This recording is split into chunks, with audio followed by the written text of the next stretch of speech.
Hi all, എല്ലാവർക്കും നമസ്കാരം. മക്കളെ, ഒരു ഡിഗ്രി ലെവൽ എക്സാം ക്രാക്ക് ചെയ്യാനായിട്ടുള്ള ബെറ്റർ ഓപ്ഷൻ എന്താണെന്ന് ചോദിച്ചാൽ ഒട്ടും സംശയിക്കാതെ തന്നെ നമുക്ക് പറയാൻ പറ്റും, അത് PYQ ഡിസ്കഷൻ തന്നെയാണ്. ഓരോ ദിവസവും നിങ്ങൾക്ക് വേണ്ടിയിട്ട് ഒന്നിലധികം ചോദ്യങ്ങളും അതിൻ്റെ എല്ലാം അനുബന്ധ വസ്തുതകളുമാണ് നമ്മുടെ ഈ ക്ലാസ്സിൽ നിങ്ങൾക്ക് വേണ്ടി ഡിസ്കസ് ചെയ്യുന്നത്. ഇന്ന് കമ്പനി ബോർഡിൻ്റെ രണ്ടാമത്തെ ക്ലാസ് ആണ്. ക്ലാസ് മൊത്തമായി കാണുക. അതിനുശേഷം ഇതിൻ്റെ PDF നോട്ടിനായി നമ്മുടെ ടെലഗ്രാം ഫാമിലിയിൽ ജോയിൻ ചെയ്യുക. ലിങ്ക് താഴെ ഡിസ്ക്രിപ്ഷൻ ബോക്സിൽ അവൈലബിൾ ആണ്. ക്ലാസ് കണ്ടു കഴിഞ്ഞാലുടൻ ഇതിൻ്റെ PDF നോട്ട് വായിച്ചതിന് ശേഷം 9 മണിക്ക് ഈ ക്ലാസ്സുമായി ബന്ധപ്പെട്ട ക്വസ്റ്റ്യൻ പോൾ ഉണ്ടാകും. അതിൽ കൂടി എല്ലാവരും അറ്റൻഡ് ചെയ്യണമെന്ന് അഭ്യർത്ഥിക്കുന്നു. അപ്പം നമുക്ക് നേരെ ക്ലാസ്സിലേക്ക് കിടക്കാം. കഴിഞ്ഞ ദിവസം തന്ന സ്നേഹത്തിനും സപ്പോർട്ടിനും പ്രാർത്ഥനയ്ക്കുമെല്ലാം ഒരുപാട് നന്ദി. നിങ്ങൾ തരുന്ന സ്നേഹവും സപ്പോർട്ടും തന്നെയാണ് മുന്നോട്ടേക്കുള്ള ഏറ്റവും വലിയ പ്രചോദനവും. അപ്പോൾ നമുക്ക് ചോദ്യത്തിലേക്ക് കിടക്കാം.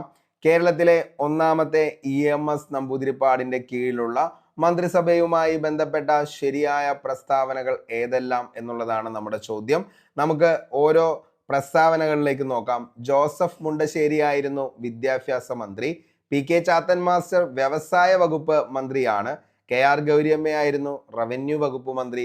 KP ഗോപാലൻ തദ്ദേശ സ്വയംഭരണ വകുപ്പ് മന്ത്രിയാണ്. ഈ ഒരു പ്രസ്താവനകൾ നോക്കുമ്പോൾ PSC ഏറ്റവും കൂടുതൽ ചോദിച്ച രണ്ട് വ്യക്തികളെ നമുക്കറിയാം. ഇത് നമ്മൾ പല ക്വസ്റ്റ്യൻ പേപ്പറിലും കണ്ടതാണ്. അതുകൊണ്ട് തന്നെ ജോസഫ് മുണ്ടശ്ശേരി ആയിരുന്നു വിദ്യാഭ്യാസ മന്ത്രി. ഒട്ടും സംശയിക്കാതെ തന്നെ ഈ പ്രസ്താവന നമ്മുടെ ശരിയാന്ന് പറയാനായിട്ട് പറ്റും. രണ്ടാമത് PK ചാത്തൻ മാസ്റ്റർ വ്യവസായ വകുപ്പ് മന്ത്രി. അപ്പോൾ ആ ഒരു പ്രസ്താവന ശരിയാണോ എന്നുള്ളത് പലർക്കും അറിയണ്ടാവില്ല. ഇനി അടുത്തത് KR ഗൗരിയമ്മയായിരുന്നു റവന്യൂ വകുപ്പ് മന്ത്രി. അപ്പോൾ ആ ഒരു പ്രസ്താവനയും ഒത്തിരി തവണ PSC പ്രീവിയസ് ഒക്കെ വർക്കൗട്ട് ചെയ്യുന്നവരാണെങ്കിൽ കണ്ടിട്ടുണ്ടാവും. അപ്പോൾ ഇതും ശരിയായ പ്രസ്താവനയാണ്. പിന്നെ അടുത്ത് നോക്കിയേ, KP ഗോപാലൻ തദ്ദേശ സ്വയംഭരണ വകുപ്പ് മന്ത്രിയായിരുന്നു. അപ്പോൾ ഇതിൻ്റെ അകത്ത് നമുക്ക് അറിയാവുന്നത് രണ്ടെണ്ണം ഉണ്ട്, ജോസഫ് മുണ്ടശ്ശേരിയും KR ഗൗരിയമ്മയും. ആ രണ്ട് പ്രസ്താവനകളും വരുന്ന ഓപ്ഷൻ എന്ന് പറയുന്നത് ഓപ്ഷൻ C ആണ്. ഇനി നമുക്ക് മക്കളെ ആൻസർ എന്ന് പറയുന്നത് ഏതാണെന്ന് ചോദിച്ചു കഴിഞ്ഞാൽ ഓപ്ഷൻ C ആണ്. നമുക്കിതിൻ്റെ ഡീറ്റെയിൽ ആയിട്ടുള്ള കാര്യങ്ങളിലേക്ക് പോവാം. കേരളത്തിലെ ആദ്യ മന്ത്രിസഭ നമുക്ക് നോക്കാം. മുഖ്യമന്ത്രി എല്ലാവർക്കും അറിയാം ആരാണ്? EMS നമ്പൂതിരിപ്പാട്. മുഖ്യമന്ത്രി EMS നമ്പൂതിരിപ്പാട് നമുക്ക് എല്ലാവർക്കും അറിയാവുന്നതാണ്. ആദ്യത്തെ കേരള മന്ത്രിസഭയിലെ മുഖ്യമന്ത്രി എന്നറിയപ്പെടുന്ന ആരാന്ന് ചോദിച്ചാൽ EMS നമ്പൂതിരിപ്പാടാണ് മുഖ്യമന്ത്രി. C അച്യുതമേനോൻ. C അച്യുതമേനോനാണ് എന്തെന്ന് പറയുന്നത്? ധനകാര്യം. C അച്യുതമേനോനാണ്. ഓക്കെ, അപ്പോൾ ധനമൊക്കെ ഉള്ളത് നമ്മുടെ ഏട്ടന്റെ കയ്യിലാന്ന് ഓർത്താൽ മതി. ഏട്ടന്റെ പേര് അച്ചു എന്ന് ഓർത്താൽ മതി. ഓക്കെ, അപ്പോൾ C അച്യുതമേനോനാണ് എന്തെന്ന് പറയുന്നത്? ധനകാര്യം എന്ന് പറയുന്നത്. ഓക്കെ, അടുത്ത് നോക്കിയേ, TV തോമസ് ആണ് തൊഴിൽ ഗതാഗതം എന്ന് പറയുന്നത്. തൊഴിൽ ഗതാഗതം ആരാണ്? TV തോമസ് ആണ്. നമ്മൾ TV ഒക്കെ നോക്കുമ്പോഴാണ് പണ്ട് കാലത്ത് തൊഴിലിനെ കുറിച്ചൊക്കെയുള്ള കൂടുതൽ കാര്യങ്ങൾ ഓർക്കുന്നത്. അല്ലെങ്കിൽ എന്താണ് ഈ പറയുന്ന തൊഴിലിനെ കുറിച്ചുള്ള കാര്യങ്ങൾ അറിയാൻ പറ്റുന്നത് എങ്ങനെയാണെന്ന് ചോദിച്ചു കഴിഞ്ഞാൽ TV കാണുമ്പോഴാണെന്ന് ഓർത്താൽ മതി. ഓക്കെ, അപ്പോൾ TV തോമസ് ആണ് തൊഴിൽ എന്ന് പറയുന്നത്. അടുത്ത് നോക്കിയ മക്കളെ, KC ജോർജ് വനം ഭക്ഷ്യവകുപ്പാണ്. KC George. അടുത്ത് നോക്കിയേ, KP ഗോപാലനാണ് എന്തെന്ന് പറയുന്നത്? KP ഗോപാലനാണ് വ്യവസായം എന്ന് പറയുന്നത്. KP ഗോപാലൻ എന്താണ്? വ്യവസായമാണ്. KPG സ്റ്റോർ എന്ന് ഓർത്താൽ മതി. KPG store. അപ്പൊ എന്താണ്? KP ഗോപാലൻ. അതിന്റെ ഷോർട്ട് ഫോം ആണ് KPG, വ്യവസായം. അപ്പോൾ വ്യവസായം നടത്തുകയാണ് സ്റ്റോറിൽ. അപ്പൊ എന്താണ്? KPG സ്റ്റോർ എന്ന് ഓർത്ത് കഴിഞ്ഞാൽ നമുക്ക് അവിടെ അത് എന്ത് ചെയ്യും? കിട്ടുന്നതാണ്. ഓക്കെ, അടുത്ത് നോക്കിയേ, TA മജീദ്. TA മജീദ് ആണ് പൊതുമരാമത്ത്. ഓക്കെ, മജീദൊക്കെയാണ് പൊതുമരാമത്തിൽ പ്രവർത്തിക്കുന്നതെന്ന് ഓർത്താൽ മതി. TA മജീദ് പൊതുമരാമത്ത്. അടുത്ത് നോക്കിയേ, ചാത്തന്മാരൊക്കെ തദ്ദേശ സ്വയംഭരണ വകുപ്പിലാന്ന് ഓർത്താൽ മതി. ഓക്കെ, അപ്പോൾ PK ചാത്തൻ മാസ്റ്റർ തദ്ദേശ സ്വയംഭരണമാണ്. PK ചാത്തൻ തദ്ദേശ സ്വയംഭരണത്തിലാന്ന് ഓർത്താൽ മതി. മുണ്ടശ്ശേരി നമുക്കറിയാം വിദ്യാഭ്യാസവും സഹകരണമാന്നുള്ളത് ഒത്തിരി തവണ നിലവിൽ എന്ത് ചെയ്തേക്കണതാ? PSC ചോദിച്ചേക്കണതാ. അതേപോലെ തന്നെയാണ് KR Gauriamma, revenue excise. Mostly repeated ആണ് മക്കളെ ഈ പറയുന്ന ജോസഫ് മുണ്ടശ്ശേരിയും KR ഗൗരിയമ്മയും. അടുത്ത് നോക്കിയേ, VR കൃഷ്ണയ്യർ. ഓക്കെ, അതാണെന്ത്? നിയമം വൈദ്യുതിയാണ്. VR കൃഷ്ണയ്യർ. നിയമവും അതേപോലെ തന്നെ വൈദ്യുതിയും. അടുത്ത് നോക്കിയേ, MR മേനോൻ ഡോക്ടർ എന്ന് ഓർത്താൽ മതി. മേനോൻ ഡോക്ടർ. ഓക്കെ, അപ്പോൾ മേനോൻ ഡോക്ടർ ആണ് എന്തെന്ന് പറയുന്നത്? ആരോഗ്യം. പണ്ട് കാലത്തൊക്കെ എന്താണ് ഈ പറയുന്ന ഏതെങ്കിലും ഒരു മേനോൻ എന്നായിരിക്കും ഡോക്ടർമാരുടെ ഒക്കെ അവസാനം വരുന്നത്. അപ്പൊ എന്താണ്? MR മേനോൻ ഡോക്ടർ എന്ന് ഓർത്താൽ മതി. അപ്പൊ ആരോഗ്യം വേണമെങ്കിൽ നമ്മൾ എന്ത് ചെയ്യണം? ഇടയ്ക്കൊക്കെ ഡോക്ടറെ പോയി കാണണം. ഓക്കെ, അപ്പോൾ അതുകൊണ്ട് എന്താണ് MR മേനോൻ ആരോഗ്യം. അപ്പോൾ നിങ്ങൾക്കും അറിയാവുന്ന കോഡൊക്കെ ഉണ്ടെങ്കിൽ താഴെ ഒന്ന് കമന്റ് ചെയ്തോ, ബാക്കിയുള്ളവർക്ക് അത് ഉപകാരപ്പെടും. ഓക്കെ, അടുത്തത് PT ചാക്കോ ആയിരുന്നു പ്രതിപക്ഷ നേതാവ്. PT ചാക്കോ പ്രതിപക്ഷ നേതാവ്. അപ്പോൾ കേരളത്തിലെ ആദ്യ മന്ത്രിസഭ നമ്മൾ പഠിച്ചു. EMS നമ്പൂതിരിപ്പാടാണ് എന്തെന്ന് പറയുന്നത് മുഖ്യമന്ത്രി. EMS മുഖ്യമന്ത്രി, EMS മുഖ്യമന്ത്രി. C അച്യുതമേനോൻ, അച്ചുവേട്ടന്റെ കയ്യിലാണ് എന്തുള്ളത് മൊത്തം പൈസ ഇരിക്കുന്നതെന്ന് ഓർത്താൽ മതി. C അച്യുതമേനോൻ ധനകാര്യം. TV-യിലൂടെയാണ് നമ്മൾ തൊഴിൽ എന്ത് ചെയ്യുന്നത് തൊഴിൽ കാണുന്നതും അതേപോലെ തൊഴിലിന് വേണ്ടി നോക്കുന്നതും TV വഴിയാണെന്ന് ഓർത്താൽ മതി. അപ്പോൾ TV തോമസ് തൊഴില് ഗതാഗതം. KC ജോർജ് വനം ഭക്ഷ്യവകുപ്പ്. KPG സ്റ്റോർ എന്നാണ് നമ്മൾ പറഞ്ഞത്. KP ഗോപാലൻ വ്യവസായമാണ്. KP ഗോപാലൻ വ്യവസായമാണ്. TA മജീദ് പൊതുമരാമത്ത്. TA മജീദ് പൊതുമരാമത്ത്. അടുത്തത് തദ്ദേശ സ്വയംഭരണത്തിലൊക്കെ ആരാ ചാത്തന്മാരാന്ന് ഓർത്താൽ മതി. PK ചാത്തൻ മാസ്റ്റർ തദ്ദേശ സ്വയംഭരണം. ജോസഫ് മുണ്ടശ്ശേരി നമുക്കറിയാം വിദ്യാഭ്യാസം സഹകരണമാണ്. ജോസഫ് മുണ്ടശ്ശേരി. അടുത്ത് നോക്കിയേ KR ഗൗരിയമ്മ റവന്യൂ എക്സൈസ് ആണ്. VR കൃഷ്ണയ്യർ നിയമം വൈദ്യുതി. ചോദിച്ചേക്കണതാണ് കേട്ടോ, കൃഷ്ണയ്യർ നിയമം വൈദ്യുതി. ഓക്കെ, ഇനി MR മേനോൻ ഡോക്ടർ എന്നോർത്താൽ മതി. MR മേനോൻ ആരോഗ്യമാണ്.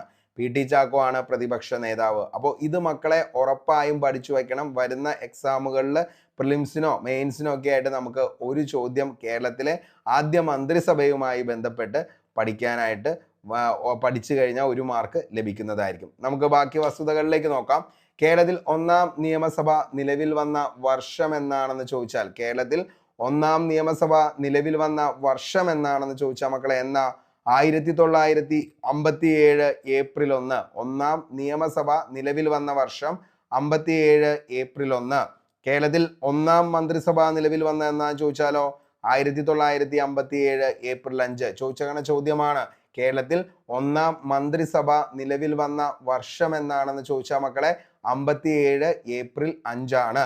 1ാം കേരള നിയമസഭ ആദ്യ സമ്മേളനം നടത്തിയത്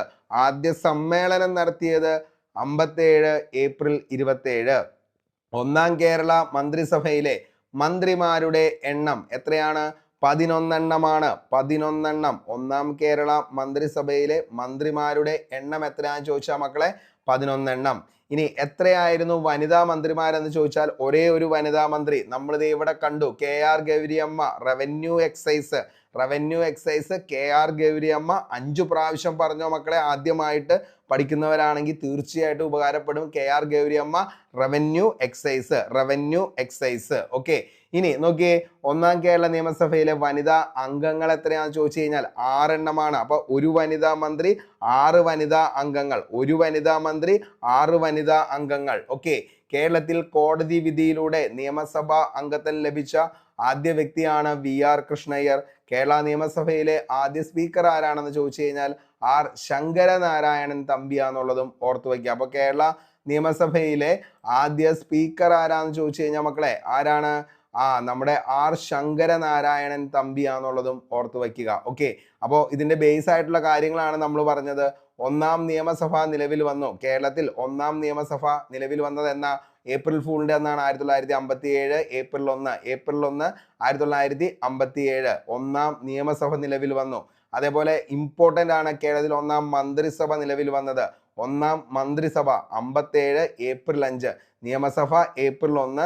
അതേപോലെ മന്ത്രിസഭ ഏപ്രിൽ 5. ഇനി ആദ്യ സമ്മേളനം ഏപ്രിൽ 27. അപ്പോൾ എല്ലാം 1957 നിയമസഭ വന്നു 57 ഏപ്രിൽ 1. അതേപോലെ മന്ത്രിസഭ വന്നു 57 ഏപ്രിൽ 5. അതേപോലെ തന്നെ ആദ്യ സമ്മേളനം നടന്നു 57 ഏപ്രിൽ 27. നമ്മൾ പറഞ്ഞു മന്ത്രിസഭയിലെ ആകെ മന്ത്രിമാർ എത്ര പേരാ? 11 പേരാണ്. ആകെ മന്ത്രിമാർ 11 പേര് മക്കളെ. 11 ആകെ മന്ത്രിമാരെന്ന് പറയുന്നത്.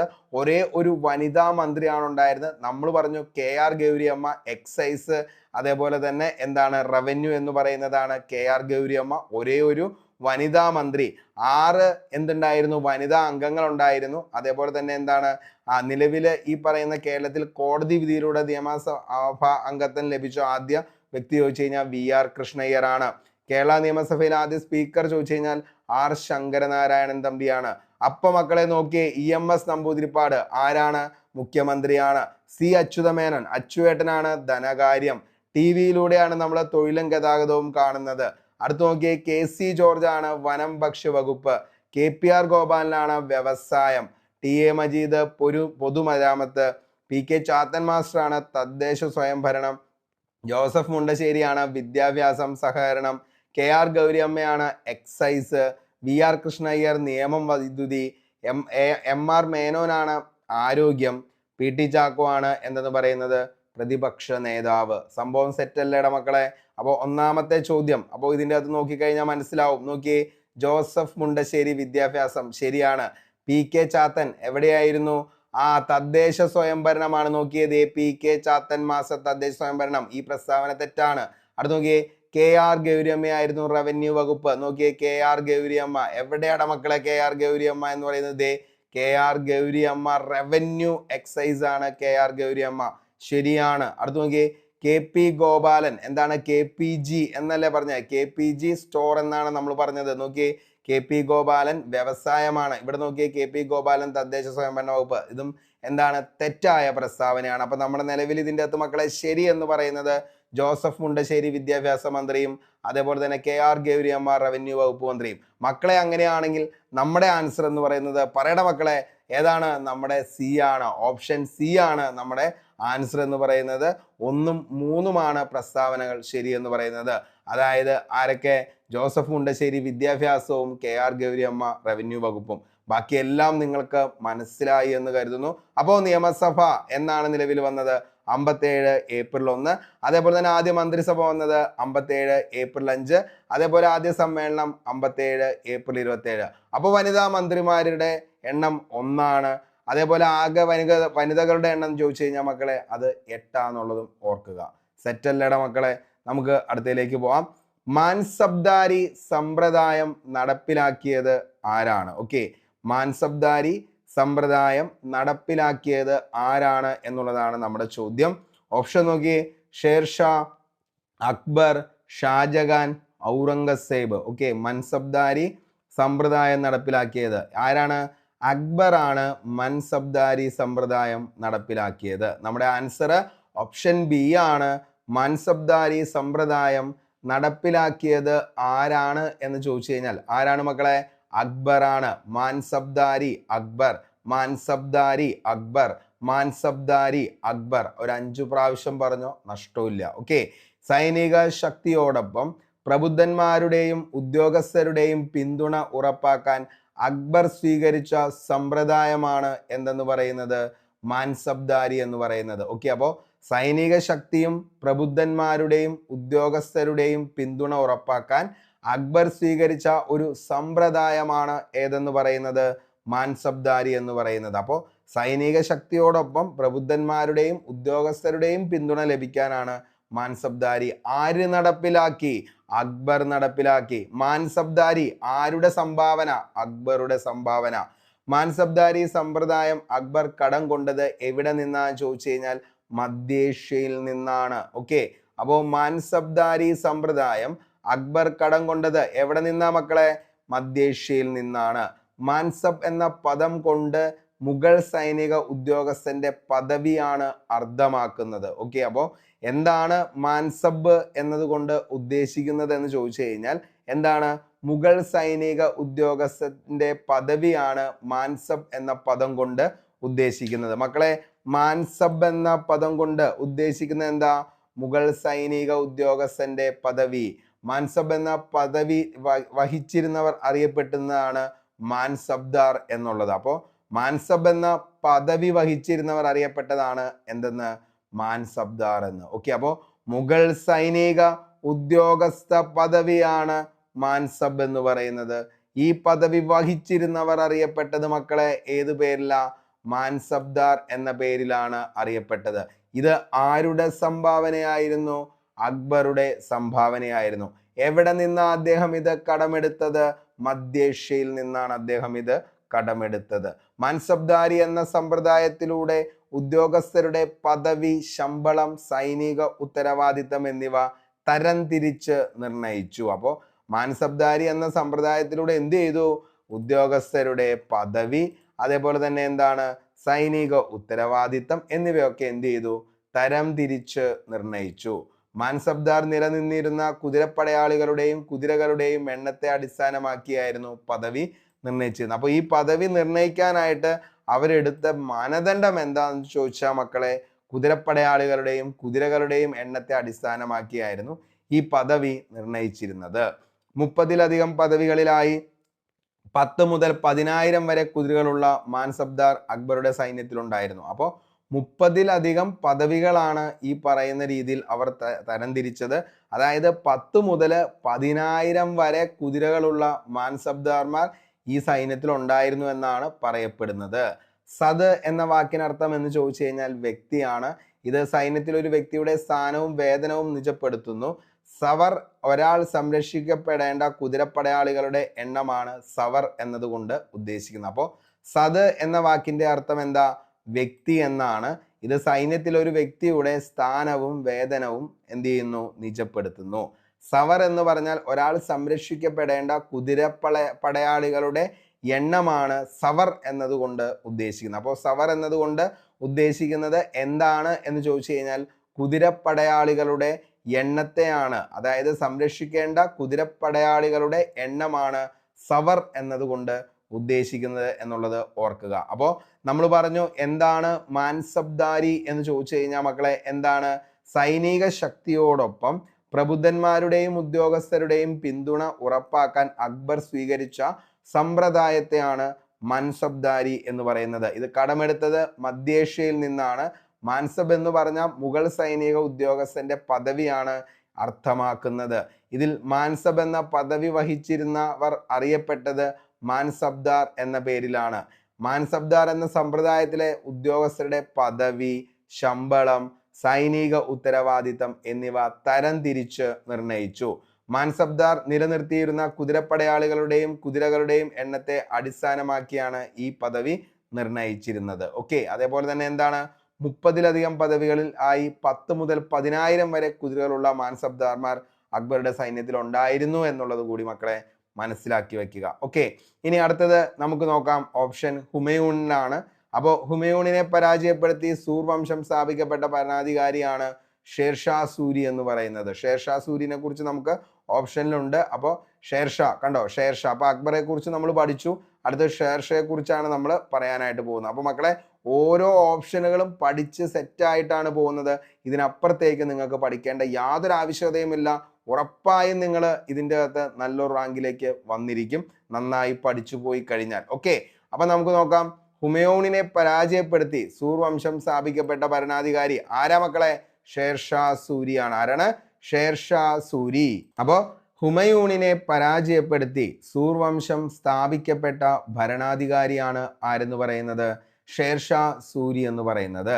ഷേർഷായുടെ ഭരണകാലഘട്ടം എന്ന് പറയുന്നത് എന്ന് മുതൽ എന്ന് വരെയാ? 1540 മുതൽ 1545 വരെയാണ് ഷേർഷായുടെ ഭരണകാലഘട്ടം എന്ന് പറയുന്നത്.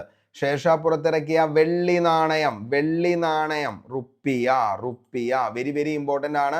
ഷേർഷാ പുറത്തിറക്കിയ വെള്ളി നാണയമാണ് മക്കളെ റുപ്പിയ. വെള്ളി നാണയം, ഷേർഷയുടെ വെള്ളി നാണയമാണ് റുപ്പിയ എന്ന് പറയുന്നത്. അപ്പോൾ ഷേർഷയുടെ വെള്ളി നാണയം ഏത് പേരിലാണ് അറിയപ്പെടുന്നത്?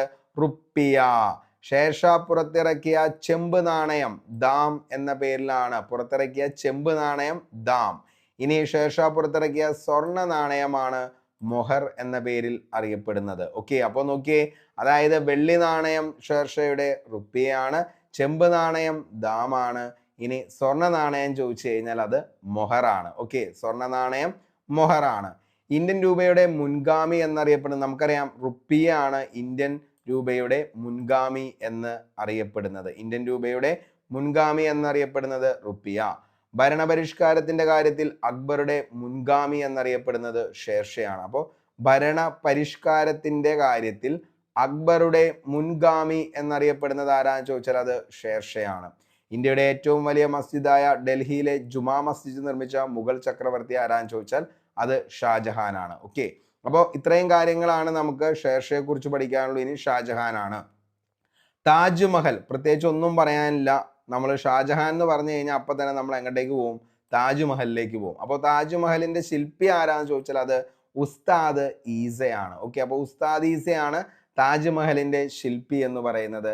ലാഹോറിൽ ഷാലിമാർ പൂന്തോട്ടം പണി കഴിപ്പിച്ച മുഗൾ ചക്രവർത്തി ആരാന്ന് ചോദിച്ചു കഴിഞ്ഞാൽ അതുമാര് തന്നെയാ, ഷാജഹാനാണ്. ഷാജഹാന്റെ ആൺമക്കളായിരുന്നു ധാര, ഷുജ, ഔറംഗസേബ്, മുരാദ്. മുഗൾ സാമ്രാജ്യം ഏറ്റവും വിസ്തൃതി പ്രാപിച്ചത് ആരുടെ കാലത്തായിരുന്നു എന്ന് ചോദിച്ചാൽ അത് ഔറംഗസേബിന്റെ കാലത്താണ്. ശ്രദ്ധിക്കുക, മുഗൾ സാമ്രാജ്യം ഏറ്റവും വിസ്തൃതി പ്രാപിച്ചത് ഏത് ഭരണകർത്താവിന്റെ കാലത്തായിരുന്നു എന്ന് ചോദിച്ചു കഴിഞ്ഞാൽ അത് ഔറംഗസേബിന്റെ കാലത്താന്നുള്ളത് ഓർത്തു വയ്ക്കുക. മുഗൾ സാമ്രാജ്യത്തിന്റെ ബുദ്ധിമാനായ വിഡി എന്നറിയപ്പെടുന്നത് ആരാന്ന് ചോദിച്ചു കഴിഞ്ഞാൽ അത് ഭരണാധികാരി ഔറംഗസേബ എന്നുള്ളത് ഓർത്തു വയ്ക്കുക. ഓക്കെ, അപ്പോൾ മുഗൾ സാമ്രാജ്യത്തിന്റെ ബുദ്ധിമാനായ വിഡി എന്നറിയപ്പെടുന്നത് ഏത് ഭരണാധികാരിയാണെന്ന് ചോദിച്ചാൽ ഒത്തിരി തവണ PSC ചോദിച്ചേക്കണേ കേട്ടോ.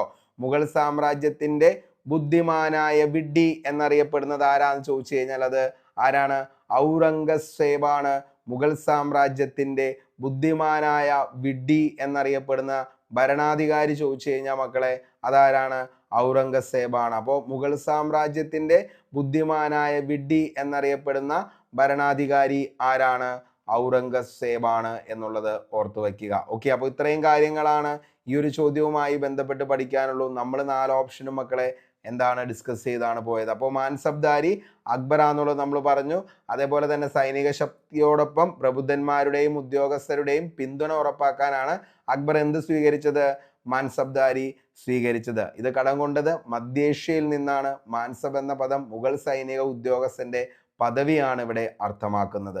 മാൻസബ് എന്ന പദവി വഹിച്ചിരുന്നവർ അറിയപ്പെട്ടിരുന്നത് മാൻസബ്ദാർമാർ എന്ന പേരിലാണ്. ഓക്കെ, അതേപോലെ തന്നെ ഇവരുടെ പദവി നിശ്ചയിച്ചിരുന്നത് അതിലെ കുതിരപ്പടയാളികളുടെയും എണ്ണത്തെ അടിസ്ഥാനപ്പെടുത്തിയായിരുന്നു. 30-ലധികം പദവികൾ നിലവിൽ ഈ മാൻസബ്ദാർമാർ എന്ന പദവിയിലുണ്ടായിരുന്നു. 10 മുതൽ 10,000 വരെ കുതിരകളുള്ള മാൻസബ്ദാർമാർ അക്ബറുടെ സൈന്യത്തിൽ ഉണ്ടായിരുന്നു എന്നുള്ളതും ഓർത്തു വയ്ക്കുക. ഓക്കെ, ഹുമയൂണിനെ പരാജയപ്പെടുത്തി സൂർവംശം സ്ഥാപിക്കപ്പെട്ടതായിരുന്നു ഷേർഷാ സൂരി എന്ന് പറയുന്നത്. കാലഘട്ടം 40-45 അദ്ദേഹത്തിന്റെ വെള്ളി നാണയം മക്കളെ, വെള്ളി നാണയം റുപ്പിയ, ചെമ്പ് ദാമാണ്, അതേപോലെ സ്വർണമാണ് മൊഹർ എന്ന് പറയുന്നത്. അതുകൊണ്ട് തന്നെ ഇന്ത്യൻ രൂപയുടെ മുൻഗാമി എന്നറിയപ്പെടുന്നത് ഏതാന്ന് ചോദിച്ചാൽ അത് റുപ്പിയ എന്നുള്ളത് ഓർത്തു വയ്ക്കുക. ഓക്കെ, അതേപോലെ ഷാജഹാൻ താജ്മഹലിന്റെ ശില്പി എന്നറിയപ്പെടുന്നത് ഉസ്താദ് ഈസ. ആരാണ് ഇന്ത്യയിലെ ഏറ്റവും വലിയ മസ്ജിദായ ഡൽഹി ജുമാ മസ്ജിദ് നിർമ്മിച്ചതെന്ന് ചോദിച്ചു കഴിഞ്ഞാൽ അതാരാണ്? ചക്രവർത്തി ഷാജഹാൻ ആണ്. ഓക്കെ, ലാഹോറിൽ ഷാലിമാർ പൂന്തോട്ടം ആരുടെയാ? ഷാജഹാന്റെ ആൺമക്കള് ധാര, ഷുജ, ഔറംഗസേബ്. ബുദ്ധിമാനായ വിഡ്ഢി എന്നറിയപ്പെടുന്ന ഭരണാധികാരി ആരാന്ന് ചോദിച്ചാൽ മക്കളെ നമുക്കറിയാം ആരാണ്? ഔറംഗസേബാണ്. ആരാണ്? ഔറംഗസേബ് ബുദ്ധിമാനായ വിഡ്ഢി എന്നറിയപ്പെടുന്ന ഭരണാധികാരിയാണ് ഔറംഗസേബ് എന്നുള്ളത് ഓർത്തു വയ്ക്കുക. ഓക്കെ, നമുക്കിനി അടുത്തൊരു ചോദ്യത്തിലേക്ക് കടക്കാം. ഏത് ആക്ട് അനുസരിച്ചാണ് ഇന്ത്യയുടെ ഭരണം ഈസ്റ്റ് ഇന്ത്യ കമ്പനിയിൽ നിന്നും ബ്രിട്ടീഷ് ഗവൺമെന്റ് ഏറ്റെടുത്തത്? നമ്മൾ 1857 റിവോൾട്ട് പഠിക്കുമ്പോൾ വളരെ ഡീപ്പായിട്ട് പഠിച്ചു പോയേക്കണ ഒരു നിയമമാണ് ഈ പറയുന്ന 1858 നിയമങ്ങൾ. അതേപോലെ തന്നെ റെഗുലേറ്റിംഗ് ആക്ട്, പീറ്റ്സ് ഇന്ത്യ നിയമം, അതേപോലെ തന്നെ എന്താണ് ഗവൺമെന്റ് ഓഫ് ഇന്ത്യ ആക്ട്. ഇത്രയും കാര്യങ്ങളാണ് ഇനി നമ്മൾ ഡിസ്കസ് ചെയ്യാനായിട്ട് പോകുന്നത്. മക്കളെ ശ്രദ്ധിച്ച് കേട്ടിരുന്നാൽ മാത്രം മതി. ക്ലാസ് കഴിയുമ്പോഴേക്കും നിങ്ങൾക്ക് ഈ ചോദ്യങ്ങളുടെ എല്ലാത്തിൻ്റെയും ഉത്തരങ്ങൾ, അതേപോലെ തന്നെ ഈ ഒരു ഭാഗത്ത് നിന്ന് വരുന്ന മുഴുവൻ ചോദ്യങ്ങളുടെയും ഉത്തരങ്ങൾ നിങ്ങൾക്ക് എന്ത് ചെയ്യാനായിട്ട് പറ്റും? ആൻസർ ചെയ്യാനായിട്ട് പറ്റുന്നതായിരിക്കും. ഓക്കെ, നമുക്ക് നോക്കാം. Government of India act 1858. 1857 ഒന്നാം സ്വാതന്ത്ര്യ സമരം ശിപായി ലഹളയ്ക്ക് ശേഷം നടപ്പിലാക്കിയ നിയമമാണ് ഗവൺമെന്റ് ഓഫ് ഇന്ത്യ ആക്ട് 1858. നമുക്കറിയാം 1857 വിപ്ലവം പൊട്ടിപ്പുറപ്പെടുന്നത് മീററ്റിലെ, അതായത് ഉത്തർപ്രദേശിലെ മീററ്റ് എന്ന് പറയുന്ന സ്ഥലത്താണ്. അതേപോലെ തന്നെ നമ്മൾ അതിൻ്റെ ഡീറ്റെയിൽ ആയിട്ടുള്ള ക്ലാസ്സുകൾ നിലവിൽ തന്നിരിക്കുന്നതാണ്.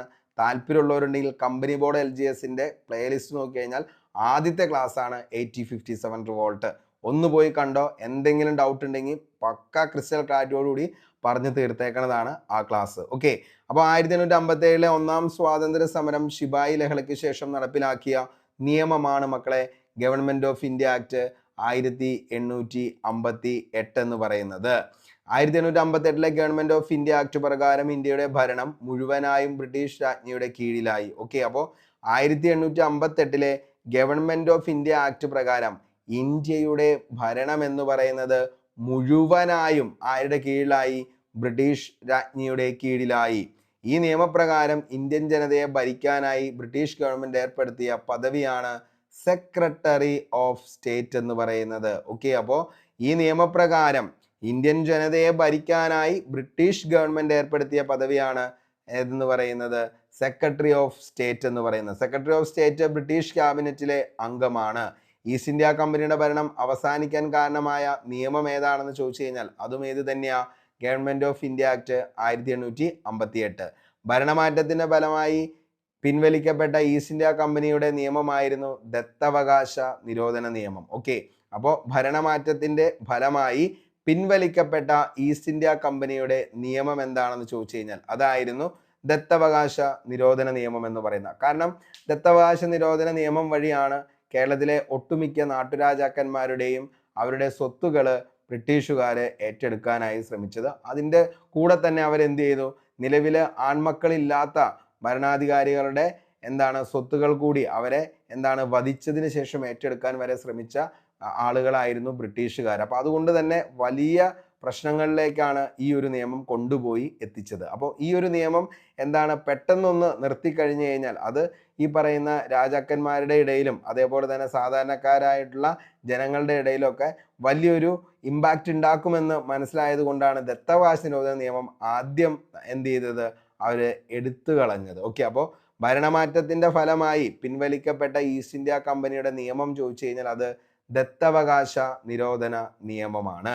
ഇന്ത്യയിലെ ജനങ്ങളുടെ മാഗ്ന കാർട്ട എന്നറിയപ്പെടുന്ന നിയമം. ഓക്കെ, 1858 നവംബർ 1 അലഹബാദിൽ ചേർന്ന് ദർബാറിൽ വെച്ച് ബ്രിട്ടീഷ് രാജ്ഞിയുടെ വിളംബരം വായിച്ച വ്യക്തിയായിരുന്നു കാനിങ് പ്രഭു എന്ന് പറയുന്നത്. ഈ നിയമം പ്രാബല്യത്തിൽ വന്നതോടെ governor general of India viceroy എന്ന പേരിൽ അറിയപ്പെടാൻ തുടങ്ങി. നമുക്കറിയാം അതുവരെയും ഗവർണർ ജനറൽ. അതായത് നമ്മൾ ബംഗാളിലേക്ക് നോക്കുകയാണെങ്കിൽ ബംഗാളിൽ ഏകദേശം നമുക്ക് പഠിക്കാനുള്ളത് മക്കളെ 15ഓളം വരുന്ന ഗവർണർ ജനറൽമാരും അതേപോലെ 20 വൈസ്രോയിമാരെ കുറിച്ചാണ് നമുക്ക് പഠിക്കാനായിട്ടുള്ളത്. ആദ്യം വരുന്ന ഗവർണർ ആരാന്ന് ചോദിച്ചു കഴിഞ്ഞാൽ നമുക്കറിയാം റോബർട്ട് ക്ലൈവ് ആണ്. ബംഗാളിലെ ആദ്യത്തെ ഗവർണർ ആരാന്ന് ചോദിച്ചു കഴിഞ്ഞാൽ അത് റോബർട്ട് ക്ലൈവ് ആണ്. അത് കഴിയുമ്പോഴാണ് ഗവർണർമാരി ഗവർണർ ജനറൽ ആവുന്നത്. അങ്ങനെ ആര് വരുന്നു? നമ്മുടെ ഈ പറയുന്ന വാറൻ ഹേസ്റ്റിങ്സ് എന്ന് പറയുന്ന വ്യക്തി വരുന്നു. അതിനുശേഷം ഈ പറയുന്ന വാറൻ ഹേസ്റ്റിങ്സ് മാറിയിട്ടാണ് അടുത്തൊരാളായിട്ട് ആര് വരുന്നത്? വൈസ്രോയി ആയിട്ട് ഗവർണർ ജനറൽ മാറി എന്തായിട്ട് വരുന്നു? ഈ പറയുന്ന നമ്മുടെ വൈസ്രോയി ആയിട്ട് ആര് വരുന്നു? നമ്മുടെ കാനിങ് പ്രഭു വരുന്നതെന്നോ നമുക്ക് മനസ്സിലാക്കാൻ പറ്റും. അപ്പോൾ 1857 വിപ്ലവം നടക്കുന്ന ആ ഒരു സമയത്ത് ആരായിരുന്നു ഇവിടുത്തെ വൈസ്രോയി എന്ന് ചോദിച്ചു കഴിഞ്ഞാൽ അത് കാനിങ് പ്രഭു ആണ്. നമ്മൾ പറഞ്ഞു ആ ഒരു ക്ലാസ്സിൽ, അതായത് 1857 വിപ്ലവം നടക്കുമ്പോൾ P53 എൻഫീൽഡ് റൈഫിൾ മുതലായ തോക്കുകളൊക്കെ വെച്ച് വെടിവെച്ചുകൊണ്ടിരിക്കുന്ന സമയത്ത് നമ്മൾ എവിടെ ഒളിച്ചിരിക്കൂടാ? ക്യാനില് ഒളിച്ചിരിക്കും. എവിടെ ഒളിച്ചിരിക്കണേ? ക്യാനില് ഒളിച്ചിരിക്കും. അതുകൊണ്ട് തന്നെ 1857 വിപ്ലവം നടക്കുമ്പോൾ ആരായിരുന്നു ഇവിടുത്തെ വൈസ്രോയി എന്ന് ചോദിച്ചാൽ എവിടെയാ? ക്യാനില ഒളിച്ചിരിക്കണേ. അപ്പൊ എവിടെയാ? കാനിങ് പ്രഭു ആണ് നമ്മുടെ വൈസ്രോയി എന്ന് പറയുന്നത്. അപ്പൊ 1857 ഇന്ത്യയുടെ ഒന്നാം സ്വാതന്ത്ര്യ സമരം, ശിപായി ലഹള, ചപ്പാത്തി വിപ്ലവം ഇതൊക്കെ നടക്കുമ്പോൾ ആരായിരുന്നു വൈസ്രോയി എന്ന് പറയുന്നത്? മക്കളെ കാനിങ് പ്രഭു ആണെന്നുള്ളത് ഓർക്കുക. ഓക്കെ, ഈ നിയമം പ്രാബല്യത്തിൽ വന്നതോടെ governor general of India viceroy എന്ന പേരിൽ അറിയപ്പെടാൻ തുടങ്ങി. ഇന്ത്യയിലെ ബ്രിട്ടീഷ് കിരീടത്തിന് നേരിട്ടുള്ള പ്രതിനിധിയായിരുന്നു വൈസ്രോയി എന്ന് പറയുന്നത്. 1858 ഗവൺമെന്റ് ഓഫ് ഇന്ത്യ ആക്ട് രാജകീയ അനുമതി ലഭിച്ചത് 58 ഓഗസ്റ്റ് 2 ആണ്. 58 ബ്രിട്ടീഷ് രാജ്ഞിയുടെ വിളംബരത്തിനെതിരെ എതിർ വിളംബരം പുറപ്പെടുവിച്ച വിപ്ലവകാരി, മക്കളെ ശ്രദ്ധിക്കുക, അതായത് 1858 ബ്രിട്ടീഷ് രാജ്ഞിയുടെ വിളംബരത്തിനെതിരെ എതിർ വിളംബരം പുറപ്പെടുവിച്ച വിപ്ലവകാരി ആരാന്ന് ചോദിച്ചു കഴിഞ്ഞാൽ അത് ബീഗം ഹസ്രത്ത് മഹലാണ്. ആരാണ്? ബീഗം ഹസ്രത്ത് മഹൽ. ബ്രിട്ടീഷ് രാജ്ഞിയുടെ വിളംബരത്തിനെതിരെ എതിർ വിളംബരം പുറപ്പെടുവിച്ച വിപ്ലവകാരി ആരാന്ന് ചോദിച്ചാൽ അത് ബീഗം ഹസ്രത്ത് മഹലാണ്. ഒന്ന് ഓർത്തു വെച്ചോ, വെരി വെരി ഇമ്പോർട്ടൻ്റ് ആണ്. അപ്പോൾ ഇത്രയാണ് നമുക്ക് ഗവൺമെന്റ് ഓഫ് ഇന്ത്യ ആക്ടിനെ കുറിച്ച് പഠിക്കാനായിട്ടുള്ളത്. അപ്പോൾ നമ്മൾ പറഞ്ഞു ഒന്നാം സ്വാതന്ത്ര്യ സമരം ശിപായി ലഹളയ്ക്ക് ശേഷമാണ് ഗവൺമെന്റ് ഓഫ് ഇന്ത്യ ആക്ട് വന്നത് എന്ന് പറഞ്ഞു. അത് മൂലം എന്താണ് നിലവിലെ ഈ പറയുന്ന ഗവൺമെന്റ് ഓഫ് ഇന്ത്യ ആക്ട് പ്രകാരം ഇന്ത്യയുടെ ഭരണം മുഴുവനായും ആര് കേന്ദ്രീകരിച്ചു? രാജ്ഞിയുടെ കീഴിലായിട്ട് മാറി എന്നുള്ളത് ഓർക്കുക. അതിന് വേണ്ടിയിട്ടാണ് ഭരിക്കാനായി സെക്രട്ടറി ഓഫ് സ്റ്റേറ്റിനെ കൊണ്ടുവന്നത്. അതേപോലെ ഈ ഒരു നിയമം വഴി ആദ്യമായി എടുത്തു കളഞ്ഞത് ഏതായിരുന്നു, എന്ത് നിയമമാണ് കമ്പനിയുടെ എടുത്തു കളഞ്ഞതെന്ന് ചോദിച്ചാൽ അത് ദത്തവകാശ നിരോധന നിയമമാണ്. ഈ സമയത്ത് ആരായിരുന്നു നിലവിലത്തെ നമ്മുടെ വൈസ്രോയി എന്ന് ചോദിച്ചു കഴിഞ്ഞാൽ അത് കാനിങ് പ്രഭു ആണ്. അങ്ങനെ ഗവർണർ ജനറൽ ഓഫ് ഇന്ത്യ എന്തായിട്ട് മാറി? വൈസ്രോയി ആയിട്ട് മാറി എന്നുള്ളത് ഓർത്തു വയ്ക്കുക. അതേപോലെ തന്നെ എന്താണ്, രാജകീയ അനുമതി ലഭിച്ചത് ഗവൺമെന്റ് ഓഫ് ഇന്ത്യ ആക്ടിന് 58 ഓഗസ്റ്റ് 2. ഇതിനെതിരെ മറ്റൊരു വിളംബരം പുറപ്പെടുവിച്ചത്, അതായത് എതിർ വിളംബരം പുറപ്പെടുവിച്ച ഭരണാധികാരി അല്ലെങ്കിൽ വിപ്ലവകാരി ആരാന്ന് ചോദിച്ചാൽ അത് ബീഗം ഹസ്രത്ത് മഹലാണ്. ഓക്കെ, അടുത്ത റെഗുലേറ്റിംഗ് ആക്ട് നമുക്ക് നോക്കാം മക്കളെ. ഒത്തിരി തവണ ചോദിച്ചതാണ്. റെഗുലേറ്റിംഗ് ആക്ട് നടന്ന വർഷം എന്നാണെന്ന് ചോദിച്ചു കഴിഞ്ഞാൽ 1773 റെഗുലേറ്റിംഗ് ആക്ട് എന്ന് പറയുന്നത്. അതായത് ഇംഗ്ലീഷ് ഈസ്റ്റ് ഇന്ത്യ കമ്പനിയുടെ പ്രവർത്തനം മെച്ചപ്പെടുത്തുന്നതിനും കമ്പനിയെ നിയന്ത്രിക്കുന്നതിനും വേണ്ടിയിട്ടാണ് ശരിക്കും എന്ത് വരുന്നത്? റെഗുലേറ്റ് ചെയ്യാന്ന് വെച്ച് കഴിഞ്ഞാൽ എന്താണ്? നിയന്ത്രിക്കുക. അപ്പൊ റെഗുലേറ്റിംഗ് ആക്ട് അത് കൊണ്ടുവന്നത് എന്തിനു വേണ്ടിയാന്ന് ചോദിച്ചാൽ ഇംഗ്ലീഷ് ഈസ്റ്റ് ഇന്ത്യ കമ്പനിയുടെ പ്രവർത്തനങ്ങൾ എന്ത് ചെയ്യണം? മെച്ചപ്പെടുത്തണം. അതേപോലെ തന്നെ എന്ത് ചെയ്യണം? കമ്പനിയെ കുറച്ചൊന്ന് നിയന്ത്രിക്കണം. അതിനുവേണ്ടിയാണ് റെഗുലേറ്റിംഗ് ആക്ട് കൊണ്ടുവന്നത്. വർഷം മക്കളെ വെരി വെരി ഇമ്പോർട്ടൻ്റ് ആണ്. 1773 റെഗുലേറ്റിംഗ് ആക്ട് നിലവിൽ വന്ന വർഷം എന്ന് പറയുന്നത്. ഇംഗ്ലീഷ് ഈസ്റ്റ് ഇന്ത്യ കമ്പനിയുടെ രാഷ്ട്രീയവും ഭരണപരവുമായ നിയന്ത്രണ രേഖകൾ നിയമത്തിൽ നിർവചിക്കപ്പെട്ടിട്ടുണ്ട്. ഇന്ത്യയിൽ കേന്ദ്രീകൃത ഭരണത്തിന് അടിത്തറയിട്ടതും എന്താണെന്ന് ചോദിച്ചു കഴിഞ്ഞാൽ നമ്മുടെ റെഗുലേറ്റിംഗ് ആക്ട് ആണ്.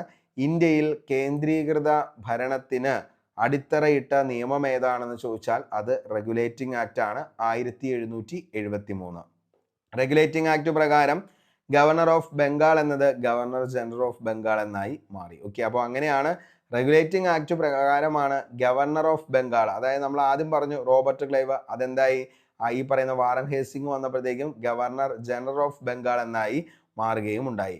ആദ്യ ഗവർണർ ജനറൽ ആയിട്ട് ആര് വന്നൂടാ? Warren Hastings. ആദ്യ ഗവർണർ ജനറൽ ആയിട്ട് ആര് വന്നു? വാറൻ ഹേസ്റ്റിങ്സ് നിയമിതനാവുകയും ചെയ്തു. ബ്രിട്ടീഷ് ഇന്ത്യയിലെ ആദ്യത്തെ സുപ്രീം കോടതി സ്ഥാപിതമാകാൻ കാരണമായ നിയമം ഏതാണെന്ന് ചോദിച്ചാൽ അതിന്റെ ഉത്തരവും ഏത് തന്നെയാ? റെഗുലേറ്റിംഗ് ആക്ട് ആണ്. അപ്പോൾ ബ്രിട്ടീഷ് ഇന്ത്യയിലെ ആദ്യത്തെ സുപ്രീം കോടതി സ്ഥാപിതമാകാൻ കാരണമായ നിയമം ഏതാണെന്ന് ചോദിച്ചു കഴിഞ്ഞാൽ അത് റെഗുലേറ്റിംഗ് ആക്ട് ആണ്. അപ്പോൾ ബ്രിട്ടീഷ് ഇന്ത്യയിലെ ആദ്യത്തെ സുപ്രീം കോടതി സ്ഥാപിതമാകാൻ കാരണമായ നിയമം ഏതാണെന്ന് ചോദിച്ചു കഴിഞ്ഞാൽ അത് റെഗുലേറ്റിംഗ് ആക്ട് ആണ്. അപ്പോൾ നോക്കിയേ, റെഗുലേറ്റിംഗ് ആക്ട് എന്നാ വന്നേ? 1773 എന്തിനു വേണ്ടിയായിരുന്നു? കമ്പനിയുടെ ഭരണം കുറച്ചുകൂടി എന്ത് ചെയ്യണം? മെച്ചപ്പെടുത്തണം. അതേപോലെ തന്നെ എന്താണ്? പ്രവർത്തനം മെച്ചപ്പെടുത്തണം. കമ്പനിയെ നിയന്ത്രിക്കുന്നതിന് വേണ്ടിയിട്ടാണ് റെഗുലേറ്റിംഗ് ആക്ട് കൊണ്ടുവന്നത്. ഇംഗ്ലീഷ് ഈസ്റ്റ് ഇന്ത്യ കമ്പനിയുടെ രാഷ്ട്രീയവും ഭരണപരവുമായ നിയന്ത്രണ രേഖകൾ ഈ നിയമത്താൽ നിർവചിക്കപ്പെട്ടു. അതേപോലെ തന്നെ എന്താണ്? ഇന്ത്യയിൽ ഒരു കേന്ദ്രീകൃത ഭരണത്തിന് അടിത്തറയിട്ടതും റെഗുലേറ്റിംഗ് ആക്ട് ആണെന്നുള്ളത് ഓർക്കുക. ഗവർണർ ഓഫ് ബംഗാൾ എന്നുള്ളത് ഗവർണർ ജനറൽ ഓഫ് ബംഗാൾ എന്നായി മാറി. അങ്ങനെ ആര് വന്നു ആദ്യത്തെ ഗവർണർ ജനറൽ ആയിട്ട്? വാറൻ ഹേസ്റ്റിങ്സ് നിയമിതനായി എന്നുള്ളതും ഓർത്തു വയ്ക്കുക. ഓക്കെ, അപ്പോൾ അത് വെരി വെരി ഇമ്പോർട്ടൻ്റ് ആണ്. അടുത്ത നമുക്ക് പഠിക്കാം പീറ്റ്സ് ഇന്ത്യ നിയമം 1784. പീറ്റ്സ് ഇന്ത്യ നിയമം 1784 മറ്റൊരു പേരാണ് മക്കളെ ഈസ്റ്റ് ഇന്ത്യ കമ്പനി നിയമം എന്ന് പറയുന്നത്. അപ്പോൾ ഈസ്റ്റ് ഇന്ത്യ കമ്പനി നിയമം അതർവൈസ് നോൺ as എന്ത്? പീറ്റ്സ് ഇന്ത്യ നിയമം 1784 എന്ന് പറയുന്നത്. 1773 റെഗുലേറ്റിംഗ് നിയമത്തിന്റെ പോരായ്മകൾ പരിഹരിക്കാൻ ബ്രിട്ടീഷ് പാർലമെന്റ് പാസാക്കിയ നിയമമാണ്. ഓക്കെ, അപ്പോൾ 1773 റെഗുലേറ്റിംഗ് ആക്ട് നിയമത്തിന്റെ പോരായ്മകൾ പരിഹരിക്കാൻ, ഓക്കെ, 1773 റെഗുലേറ്റിംഗ് ആക്ടിന്റെ പോരായ്മകൾ പരിഹരിക്കാൻ ബ്രിട്ടീഷ് പാർലമെന്റ് പാസാക്കിയ നിയമമാണ് പീറ്റ്സ് ഇന്ത്യ നിയമം. എന്നാണ് പീറ്റ്സ് ഇന്ത്യ നിയമം മക്കളെ? 1784 റെഗുലേറ്റിംഗ് ആക്ട് 1773. അതേപോലെ തന്നെ ഗവൺമെന്റ് ഓഫ് ഇന്ത്യ ആക്ട് 1858. ആ നിയമം ആരാണ് ദർബാറിൽ വായിച്ചതെന്ന് ചോദിച്ചു കഴിഞ്ഞാൽ കാനിങ് പ്രഭു ആണെന്നുള്ളത് ഓർക്കുക. പീറ്റ്സ് ഇന്ത്യ നിയമം പാസ്സാക്കുന്ന സമയത്ത് ബ്രിട്ടീഷ് പ്രധാനമന്ത്രി, അപ്പോൾ ആരാണ് പീറ്റ്സ് ഇന്ത്യ നിയമം പാസ്സാക്കുന്ന സമയത്തെ ബ്രിട്ടീഷ് പ്രധാനമന്ത്രി എന്ന് ചോദിച്ചാൽ വില്യം പീറ്റ്. ആരാണ്? William Pete.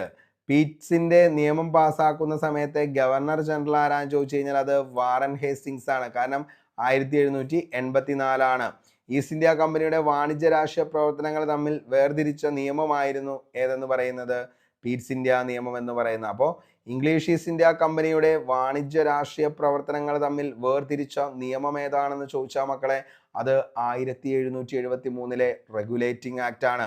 കമ്പനിയുടെ ഭരണകർത്താക്കളായ കോർട്ട് ഓഫ് ഡയറക്ടേഴ്സ് വാണിജ്യ പ്രവർത്തനങ്ങൾക്ക് മേലുള്ള അധികാരം നിലനിർത്തിക്കൊണ്ട് തന്നെ കമ്പനിയുടെ രാഷ്ട്രീയ കാര്യങ്ങൾ കൈകാര്യം ചെയ്യാനായിട്ട് ബോർഡ് ഓഫ് കൺട്രോൾ എന്ന മറ്റൊരു ബോഡി കൂടി രൂപീകരിക്കപ്പെടണമെന്ന് ഈ നിയമം നിഷ്കർഷിച്ചു. അപ്പോൾ നിലവിലെന്താണ്, കോർട്ട് ഓഫ് ഡയറക്ടേഴ്സ് വാണിജ്യ പ്രവർത്തനങ്ങൾക്കും അതേപോലെ തന്നെ എന്താണ് ഈ പറയുന്ന നമ്മുടെ കമ്പനിയുടെ രാഷ്ട്രീയ കാര്യങ്ങൾ കൈകാര്യം ചെയ്യാൻ വേണ്ടിയിട്ട് ബോർഡ് ഓഫ് കൺട്രോൾ. അപ്പോൾ ബോർഡ് ഓഫ് ഡയറക്ടേഴ്സും ബോർഡ് ഓഫ് കൺട്രോളും നിലവിൽ വന്നത് ഏത് നിയമത്തിന്റെ പിൻബലത്താലാണ് എന്ന് ചോദിച്ചു കഴിഞ്ഞാൽ അത് പീറ്റ്സ് ഇന്ത്യ നിയമം 1784 മക്കളെ ഓർത്തു വയ്ക്കുക. ആ സമയത്ത് ആരായിരുന്നു?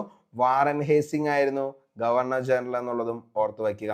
നടന്ന വർഷം 1784, റെഗുലേറ്റിംഗ് ആക്ട് 1773, അതേപോലെ തന്നെ ഗവൺമെന്റ് ഓഫ് ഇന്ത്യ ആക്ട് 1858. ഇത് മൂന്നും നമ്മൾ പഠിച്ചു.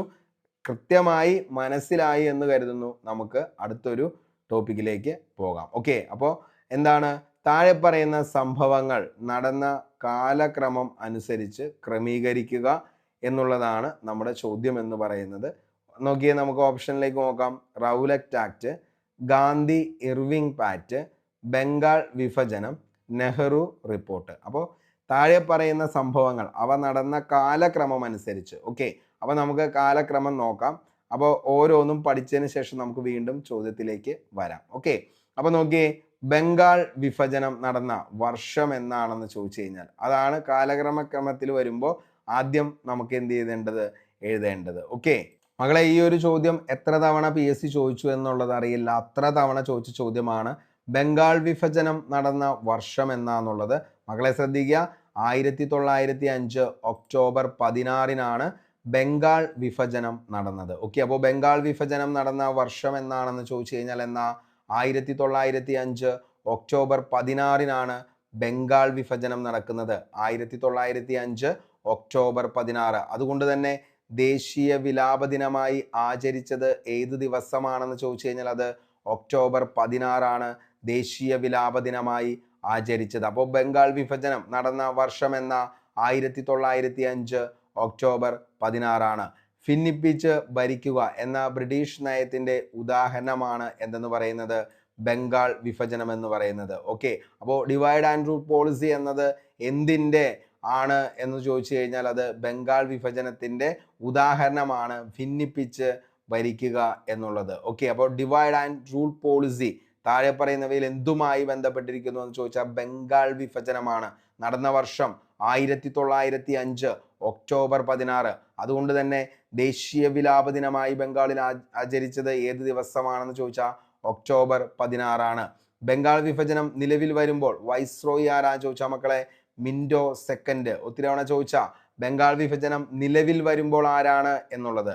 ബംഗാൾ വിഭജന സമയത്ത് INC പ്രസിഡന്റ് ആരാന്ന് ചോദിച്ചാൽ മക്കളെ അത് ഗോപാലകൃഷ്ണ ഗോഖലെയാണ്. 1905 സെഷനിൽ ആരായിരുന്നു പ്രസിഡന്റ് എന്ന് ചോദിച്ചു കഴിഞ്ഞാൽ ഗോപാൽ കൃഷ്ണ ഗോഖലെയാണ്. ബംഗാൾ വിഭജനം റദ്ദ് ചെയ്തത് ആരാന്ന് ചോദിച്ചു കഴിഞ്ഞാൽ 1911 ബംഗാൾ വിഭജനം റദ്ദ് ചെയ്തത്. റദ്ദാക്കിയ സമയത്ത് INC പ്രസിഡന്റ് ആരാന്ന് ചോദിച്ചു കഴിഞ്ഞാൽ അത് BN ദർ ആണ്.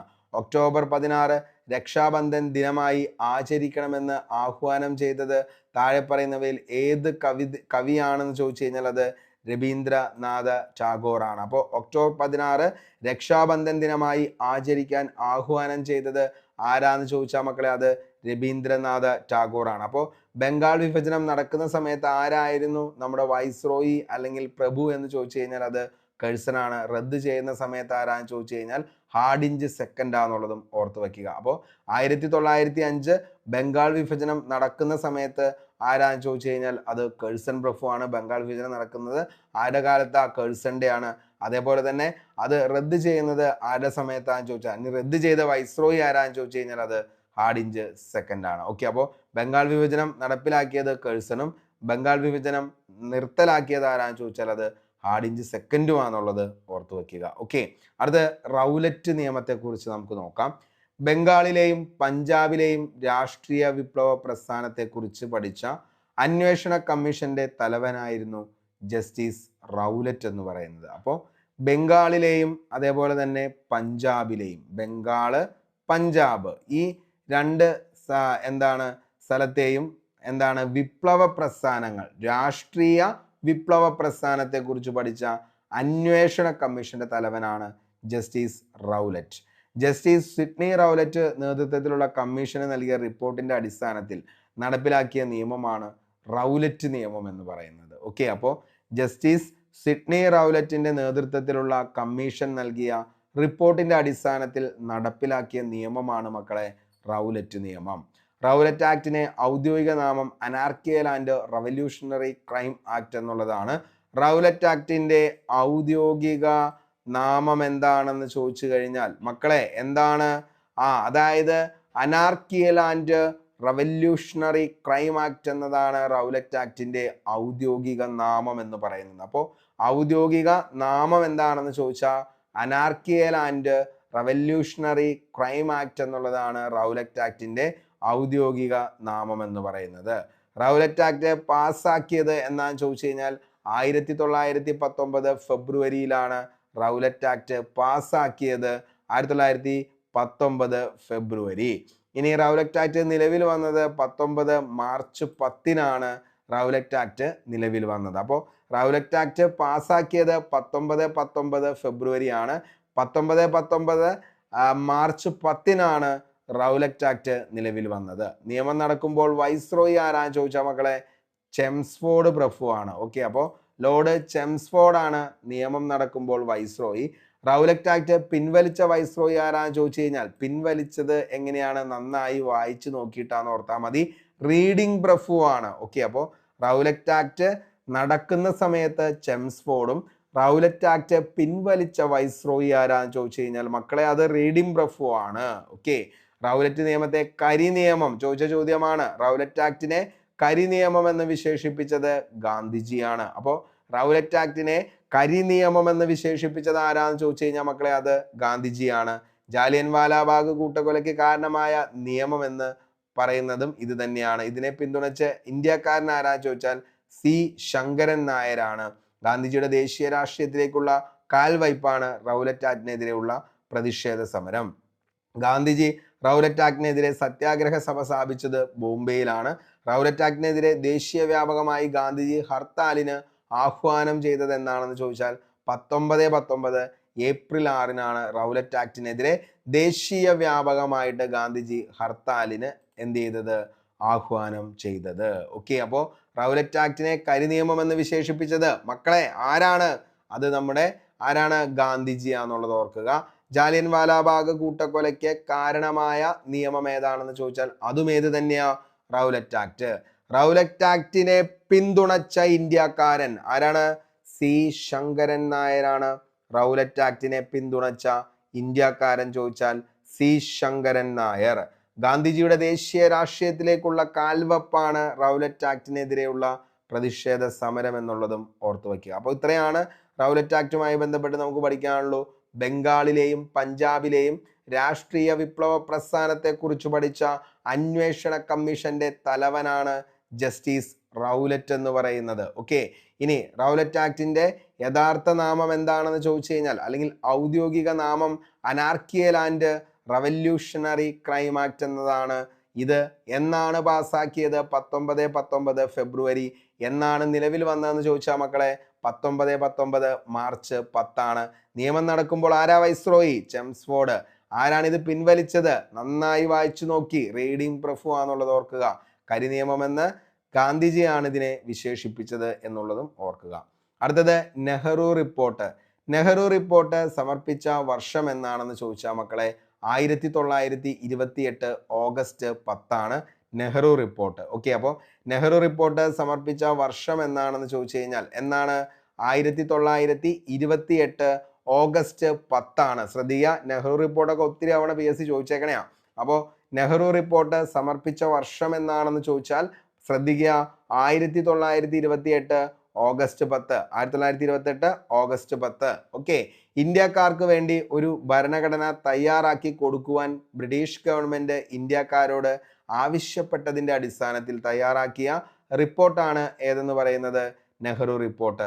നെഹ്റു റിപ്പോർട്ട് തയ്യാറാക്കിയത് ആരാന്ന് ചോദിച്ചു കഴിഞ്ഞാൽ എത്ര തവണയാണ് ഇത് വന്നേക്കണേ എന്നുള്ളത് മക്കളെ അറിയില്ല. ഒരു 5 പ്രാവശ്യം പറഞ്ഞോ. നെഹ്റു റിപ്പോർട്ട് തയ്യാറാക്കിയത് മോത്തിലാൽ നെഹ്റു. നെഹ്റു റിപ്പോർട്ട് തയ്യാറാക്കിയത് മോത്തിലാൽ നെഹ്റു. നെഹ്റു റിപ്പോർട്ട് തയ്യാറാക്കിയ വർഷം 1928 ഓഗസ്റ്റ് 10. നെഹ്റു റിപ്പോർട്ട് തയ്യാറാക്കിയ വർഷം 1928 ഓഗസ്റ്റ് 10. തയ്യാറാക്കിയത് മോത്തിലാൽ നെഹ്റു. തയ്യാറാക്കിയത് മോത്തിലാൽ നെഹ്റു എന്നാണ് ഇത് നിലവിൽ സമർപ്പിച്ചത് 28 ഓഗസ്റ്റ് 10. തീർച്ചയായിട്ടും പഠിച്ചു വച്ചോ. ഉറപ്പായും നിങ്ങൾക്ക് ഈ ഒരു ചോദ്യം പ്രതീക്ഷിക്കാവുന്നതാണ്. നെഹ്റു റിപ്പോർട്ടിനെ തള്ളിക്കളഞ്ഞുകൊണ്ട് 1929 14 പോയിന്റുകൾ മുന്നോട്ട് വച്ചത് മുഹമ്മദ് അലി ജിന്നയാന്നുള്ളതും ഓർത്തു വയ്ക്കുക. അപ്പോൾ നെഹ്റു റിപ്പോർട്ടിനെ തള്ളിക്കൊണ്ട് 14 പോയിന്റുകൾ മുന്നോട്ട് വെച്ച വ്യക്തി ആരാന്ന് ചോദിച്ചു കഴിഞ്ഞാൽ അത് മുഹമ്മദ് അലി ജിന്നയാണ്. മുഹമ്മദ് അലി ജിന്നയാണ് 14 പോയിന്റുകൾ മുന്നോട്ട് വെച്ചത് മുഹമ്മദ് അലി ജിന്നയാണ്. അപ്പോൾ നെഹ്റു റിപ്പോർട്ട് സമർപ്പിച്ചത് 28 ഓഗസ്റ്റ് 10. ആരാണിത് തയ്യാറാക്കിയത്? മോത്തിലാൽ നെഹ്റു. ഇന്ത്യക്കാർക്കൊരു ഭരണഘടന തയ്യാറാക്കി കൊടുക്കാൻ ബ്രിട്ടീഷ് ഗവൺമെന്റ് ഇന്ത്യക്കാരോട് ആവശ്യപ്പെട്ടതിന്റെ അടിസ്ഥാനത്തിൽ തയ്യാറാക്കിയ റിപ്പോർട്ടാണ് നെഹ്റു റിപ്പോർട്ട് എന്നുള്ളത് ഓർത്തു വയ്ക്കുക. ഓക്കെ, അടുത്തത് ഗാന്ധി ഇർവിൻ ഉടമ്പടി. ഗാന്ധിജിയും ഇർവിൻ പ്രഭുവും ഉടമ്പടിയിൽ ഒപ്പുവെച്ചത് 1931 മാർച്ച് 5-നാണ്. അപ്പോൾ ഗാന്ധി ഇർവിൻ ഉടമ്പടി നടന്ന വർഷം എന്നാണെന്ന് ചോദിച്ചാൽ മക്കളെ 1931 മാർച്ച് 5-നാണ് ഗാന്ധിജിയും ഇർവിൻ പ്രഭുവും ഉടമ്പടിയിൽ ഒപ്പുവെച്ചത്. ഗാന്ധി ഇർവിൻ ഉടമ്പടി അറിയപ്പെടുന്ന മറ്റൊരു പേരാണ് മക്കളെ ഡൽഹി ഉടമ്പടി. അപ്പോൾ എന്താണ്? ഡൽഹി ഉടമ്പടി തന്നെയാണ് എന്തെന്ന് പറയുന്നത്? ഗാന്ധി ഇർവിൻ ഉടമ്പടി എന്ന് പറയുന്നത്. അപ്പോൾ ഡൽഹി ഉടമ്പടി otherwise known as Gandhi Irwin ഉടമ്പടി എന്നാ ഒപ്പുവെച്ചത് ഗാന്ധിജിയും ഇർവിൻ പ്രഭുവും 1931 മാർച്ച് 5-നാണ് ഗാന്ധി ഇർവിൻ ഉടമ്പടി ഒപ്പുവെച്ചത്. ഗാന്ധി ഇർവിൻ സന്ധി ഒപ്പുവെക്കാൻ ബ്രിട്ടീഷ് ഗവൺമെന്റ് നിർബന്ധിതമായ സാഹചര്യം എന്ന് പറയുന്നത് കോൺഗ്രസിന്റെ സഹകരണമില്ലാത്ത യാതൊരു തീരുമാനവും എടുക്കാൻ കഴിയില്ല എന്ന് മനസ്സിലാക്കിയതോടുകൂടിയാണ് ഗാന്ധി ഇർവിൻ ഉടമ്പടി 1931 മാർച്ച് 5-ന് ഒപ്പുവയ്ക്കുന്നത്. ഓക്കെ, അപ്പോൾ ഇതറിയപ്പെടുന്ന മറ്റൊരു പേരാണ് ഡൽഹി ഉടമ്പടി എന്നുള്ളത്. ഗാന്ധി ഇർവിൻ ഉടമ്പടി ഒപ്പുവെക്കാനുണ്ടായ സാഹചര്യം എന്താണെന്ന് ചോദിച്ചാൽ കോൺഗ്രസിന്റെ സഹായമില്ലാതെ യാതൊരു തീരുമാനവും എടുക്കാൻ കഴിയില്ല എന്നതുകൊണ്ടാണ് അവരത് അങ്ങനെ ചെയ്തത്. ഓക്കെ, ഇനി ഇന്ത്യൻ സ്വാതന്ത്ര്യ സമരത്തിന്റെ ഭാഗമായി അരങ്ങേറിയ സംഭവങ്ങളും അതേപോലെ തന്നെ വർഷങ്ങളും മക്കളെ വെരി വെരി ഇമ്പോർട്ടൻ്റ് ആണ്. 1 മാർക്ക് ഈ ഒരു ഭാഗത്ത് നിന്നും നിങ്ങൾക്ക് പ്രതീക്ഷിക്കാവുന്നതാണ്. ഓരോ ദിവസവും മക്കളെ ഓരോന്ന് പഠിച്ചു പോയി കഴിഞ്ഞാൽ നമുക്കിത് സെറ്റാക്കാം. മൊണ്ടേഗു ചെംസ്ഫോർഡ് ഭരണ പരിഷ്കാരം നടന്ന വർഷം 1919-ലാണ്. Montagu Chelmsford 1919 Montagu Chelmsford 1919. Rowlatt act നടന്ന വർഷം 1919. ജാലിയൻ വാലാബാഗ് കൂട്ടക്കൊല എന്ന 1919 ജാലിയൻ വാലാബാഗ് കൂട്ടക്കൊല. നിസ്സഹരണ പ്രസ്ഥാനം 1920 മുതൽ 1922 വരെയും നിസ്സഹരണ പ്രസ്ഥാനം. ചൗരി ചൗര സംഭവം 1922. ബർദോളി സത്യാഗ്രഹം 1928. നെഹ്റു റിപ്പോർട്ട് നമ്മൾ പറഞ്ഞു 1928. സിവിൽ നിയമലംഘന പ്രസ്ഥാനം 1930. ഗാന്ധി ഇർവിൻ ഉടമ്പടി 1931. ഇനി ഒന്നാം വട്ടമേശ സമ്മേളനം 1930 ഒന്നാം വട്ടമേശ സമ്മേളനം. രണ്ടാം വട്ടമേശ സമ്മേളനം 31. മൂന്നാം വട്ടമേശ സമ്മേളനം 1932. മക്കളെ വട്ടമേശ സമ്മേളനങ്ങൾ 3 എണ്ണമാണുള്ളത്. ഏതൊക്കെയാണ് ആ 3 സമ്മേളനങ്ങൾ? ഒന്നാം വട്ടമേശ സമ്മേളനം 1930. രണ്ടാം വട്ടമേശ സമ്മേളനം 1931. മൂന്നാം വട്ടമേശ സമ്മേളനം 1932 എന്നുള്ളത് ഓർക്കുക. Communal award 32. Communal award 32. Pune ഉടമ്പടി 1932 പൂനെ ഉടമ്പടി. August offer 1940. Cripps mission 1942 Cripps mission. Quit India സമരം 1942. Wavell plan 1945 Wavell plan 45. Simla conference 1945. Cabinet mission 1946. Indian നാവിക കലാപം 1946. Indian independence act 1947. അപ്പോൾ ഇത്രയും കാര്യങ്ങൾ ഉറപ്പായും ഇന്ത്യൻ സ്വാതന്ത്ര്യ സമരത്തിന്റെ ഭാഗമായി അരങ്ങേറിയ സംഭവങ്ങളും വർഷങ്ങളുമാണ്. മക്കളെ ഉറപ്പായും എന്ത് ചെയ്യുക, പഠിച്ചു വയ്ക്കുക. കാരണം ഇനിയും നിങ്ങൾക്ക് ഇതിൽ നിന്നുള്ള ചോദ്യങ്ങൾ പ്രതീക്ഷിക്കാം. അപ്പോൾ നോക്കിയേ, Montagu Chelmsford 1919, Rowlatt act 1919, Jallian Walabagh 1919, നിസ്സഹകരണ പ്രസ്ഥാനം 1920, ചൗരി ചൗര 1922, ബർദോളി 1928. അപ്പൊ നോക്കിയേ, ബർദോളി ഗാന്ധി എന്നറിയപ്പെടുന്നത് ആരാന്നുള്ളത് മക്കളെ അറിയാവുന്നവര് താഴെ ഒന്ന് കമന്റ് ചെയ്യുക. ഓക്കെ. നെഹ്റു റിപ്പോർട്ട് 1928, സിവിൽ നിയമലംഘന പ്രസ്ഥാനം 30, ഇനി ഗാന്ധി ഇർവിൻ ഉടമ്പടി 31, 1, 2, 3 വട്ടമേശ സമ്മേളനങ്ങൾ 30, 31, 32, communal 32, Pune 32, August offer 40, Cripps 42, quit India 42, Wavell plan 45, Simla conference 45, cabinet mission 46, Indian നാവിക കലാപം 46, ഇന്ത്യൻ ഇൻഡിപെൻഡൻസ് ആക്ട് 47 എന്നുള്ളതും ഓർക്കുക. ഓക്കെ, നമുക്ക് അടുത്തൊരു ചോദ്യത്തിലേക്ക് പോകാം. 20 പരിപാടി കൊണ്ടുവന്നത് ആരാണ്? 20 പരിപാടി കൊണ്ടുവന്നത് ആരാണ് എന്നുള്ളതാണ് ചോദ്യം. ഓക്കെ, നമുക്കറിയാം 20 പരിപാടി എന്ന് പറയുന്നത് ഇന്ദിരാഗാന്ധിയാണ്. 20 പരിപാടി കൊണ്ടുവന്നത് ഇന്ദിരാഗാന്ധി. ഓക്കെ, 20 പരിപാടി കൊണ്ടുവന്നത് ഏത് പ്രധാനമന്ത്രിയാണെന്ന് ചോദിച്ചാൽ മക്കളെ അത് ഇന്ദിരാഗാന്ധിയാണ്. ഓക്കെ, അപ്പോൾ ഇന്ദിരാഗാന്ധിയാണ് എന്ത് കൊണ്ടുവന്നത്? 20 പരിപാടി കൊണ്ടുവന്നത്.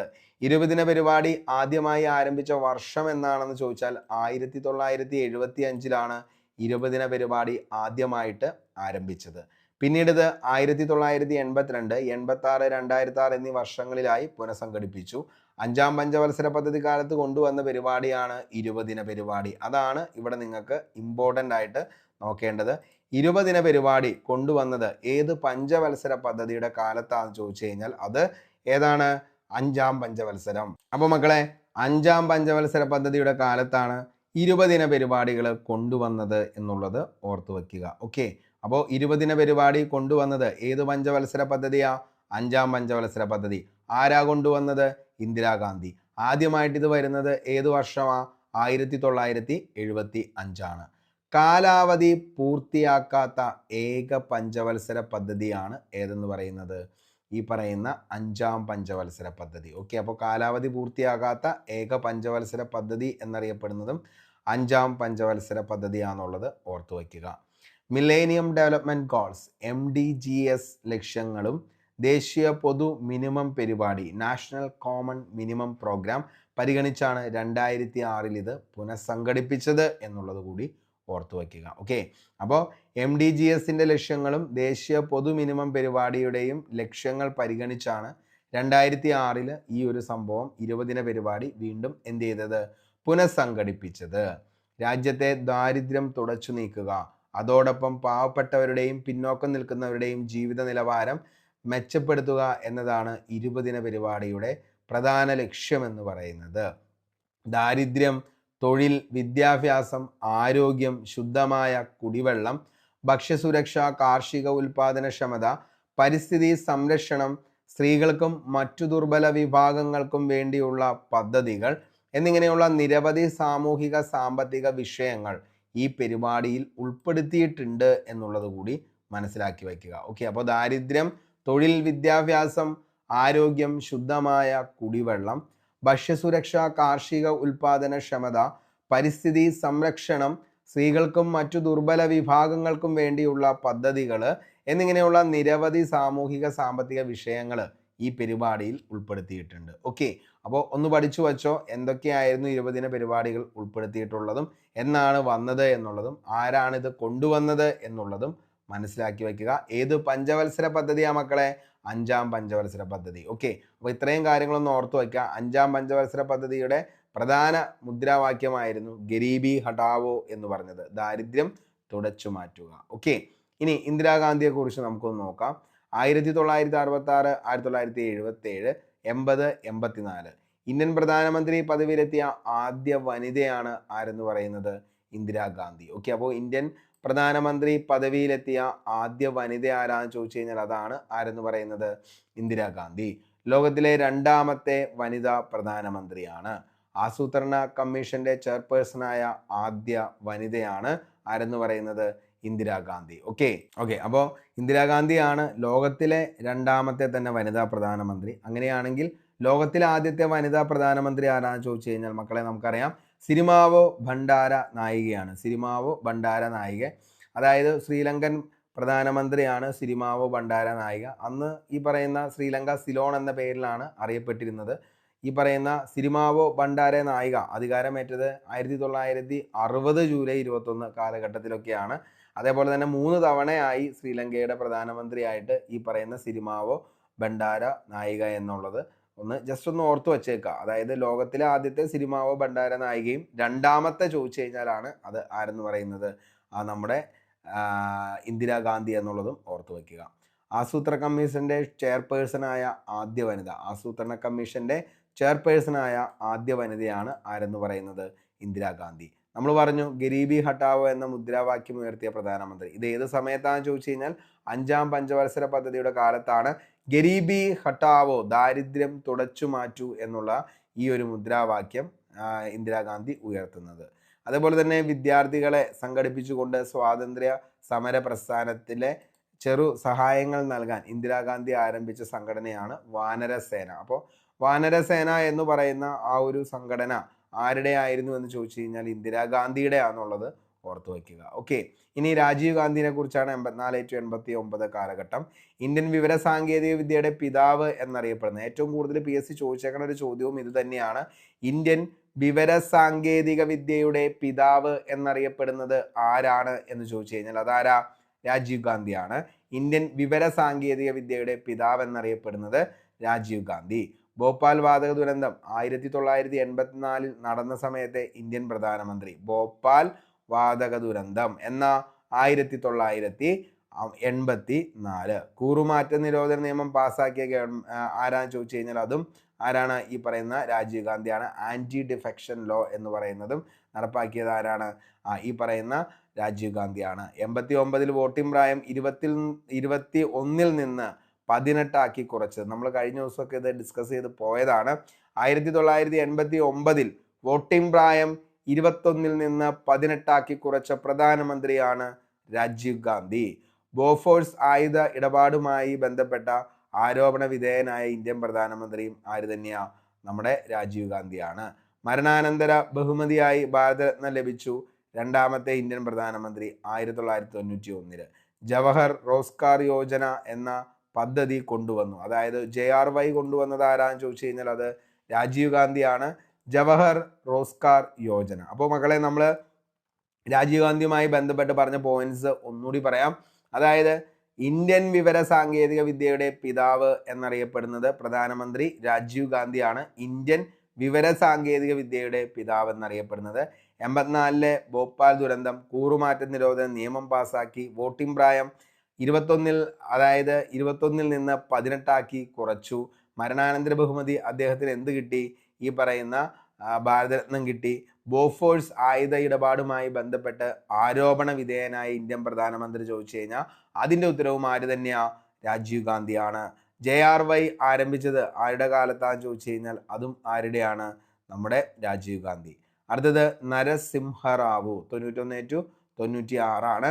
അതായത് ദക്ഷിണേന്ത്യയിൽ നിന്നുള്ള ആദ്യ ഇന്ത്യൻ പ്രധാനമന്ത്രി. ഇത് തന്നെയാണ് PSC ഏറ്റവും കൂടുതൽ ചോദിച്ചേക്കണ ചോദ്യവും. ദക്ഷിണേന്ത്യയിൽ നിന്നുള്ള ആദ്യ ഇന്ത്യൻ പ്രധാനമന്ത്രി ആരാന്ന് ചോദിച്ചു കഴിഞ്ഞാൽ അതാണ് നരസിംഹറാവു. ഏറ്റവും കൂടിയ ഭൂരിപക്ഷത്തിൽ ലോകസഭയിലേക്ക് തെരഞ്ഞെടുക്കപ്പെട്ട പ്രധാനമന്ത്രി. ഏറ്റവും കൂടിയ ഭൂരിപക്ഷത്തിൽ ലോകസഭയിലേക്ക് തെരഞ്ഞെടുക്കപ്പെട്ട പ്രധാനമന്ത്രി. ഏറ്റവും കൂടിയ ഭൂരിപക്ഷത്തിൽ. ഇന്ത്യൻ രാഷ്ട്രീയത്തിലെ ചാണക്യൻ എന്നറിയപ്പെടുന്ന വ്യക്തി. ഇന്ത്യൻ രാഷ്ട്രീയത്തിലെ ചാണക്യൻ എന്നറിയപ്പെടുന്ന വ്യക്തിയാണ് നരസിംഹറാവു. ഇന്ത്യൻ പുത്തൻ സാമ്പത്തിക പരിഷ്കാരങ്ങൾക്ക് തുടക്കം കുറിച്ച വ്യക്തി. ഇന്ത്യൻ പുത്തൻ സാമ്പത്തിക പരിഷ്കാരങ്ങൾക്ക് തുടക്കം കുറിച്ചു നരസിംഹറാവു. ഇന്ത്യൻ സാമ്പത്തിക പരിഷ്കാരങ്ങളുടെ പിതാവ് എന്നറിയപ്പെടുന്നു. ഇന്ത്യൻ സാമ്പത്തിക പരിഷ്കാരങ്ങളുടെ പിതാവ് എന്നറിയപ്പെടുന്നത് ആരാണ് എന്ന് ചോദിച്ചു കഴിഞ്ഞാൽ മക്കളെ അത് പ്രധാനമന്ത്രി നരസിംഹറാവു. 1992 ബാബറി മസ്ജിദ് ആക്രമിക്കപ്പെട്ടപ്പോൾ ഇന്ത്യൻ പ്രധാനമന്ത്രി ആരാന്ന് ചോദിച്ചു കഴിഞ്ഞാൽ അതുമാര് തന്നെയാ? നമ്മുടെ നരസിംഹറാവു ആണ്.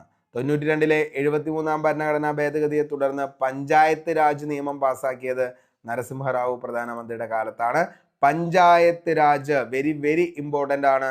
92-ലെ 73-ാം ഭരണഘടനാ ഭേദഗതിയെ തുടർന്ന് പഞ്ചായത്ത് രാജ് നിയമം പാസാക്കിയ ഇന്ത്യൻ പ്രധാനമന്ത്രി ആരാന്ന് ചോദിച്ചു കഴിഞ്ഞാൽ മക്കളെ അത് നരസിംഹറാവു ആണ്. അടുത്തത് VP സിംഗിനെ കുറിച്ചാണ്. 89-90 അവിശ്വാസ പ്രമേയത്തെ തുടർന്ന് രാജിവെക്കേണ്ടി വന്ന ആദ്യ ഇന്ത്യൻ പ്രധാനമന്ത്രി. ഇത് തന്നെയാണ് ഏറ്റവും ഇമ്പോർട്ടൻ്റ് ആയിട്ടുള്ള പോയിന്റ് എന്ന് പറയുന്നത്. അവിശ്വാസ പ്രമേയത്തെ തുടർന്ന് രാജിവെക്കേണ്ടി വന്ന ആദ്യ ഇന്ത്യൻ പ്രധാനമന്ത്രി. പിന്നോക്ക വിഭാഗക്കാർക്ക് സംവരണം ഏർപ്പെടുത്തിക്കൊണ്ടുള്ള മണ്ഡൽ കമ്മീഷൻ റിപ്പോർട്ട് നടപ്പിലാക്കിയ ഇന്ത്യൻ പ്രധാനമന്ത്രി. അപ്പോൾ മണ്ഡൽ കമ്മീഷൻ റിപ്പോർട്ട് ആരാണ് സമർപ്പിച്ചത് താഴെ പറയുന്നവരെന്ന് ചോദിച്ചു കഴിഞ്ഞാൽ അത് VP സിംഗ് ആണ്. പിന്നോക്ക വിഭാഗക്കാർക്ക് സംവരണം ഏർപ്പെടുത്തിക്കൊണ്ടുള്ള മണ്ഡൽ കമ്മീഷൻ റിപ്പോർട്ട് നടപ്പിലാക്കിയ ഇന്ത്യൻ പ്രധാനമന്ത്രി.